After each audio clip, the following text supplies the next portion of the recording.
បាទសួស្តីបងប្អូនទាំងអស់គ្នាបាទថ្ងៃនេះខ្ញុំនឹងបង្ហាញបងប្អូនទាំងអស់គ្នាអំសួស្តីបងប្អូនទាំងអស់គ្នាបាទថ្ងៃនេះខ្ញុំនឹងបង្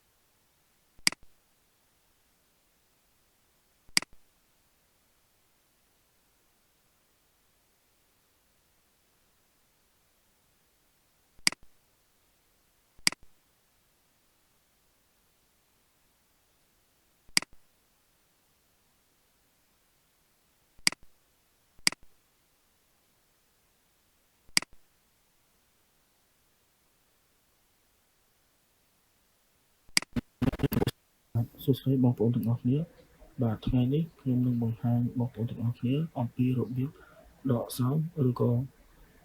noise background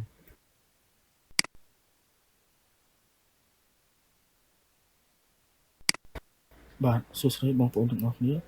បាទថ្ងៃនេះខ្ញុំនឹងបង្ហាញបងប្អូនទាំងអស់គ្នាអំពីរបៀបដក sound ឬក៏ noise background ថ្ងៃនេះខ្ញុំនឹងបង្ហាញបងប្អូនទាំងអស់គ្នាអំពីរបៀបដក sound ឬក៏ noise background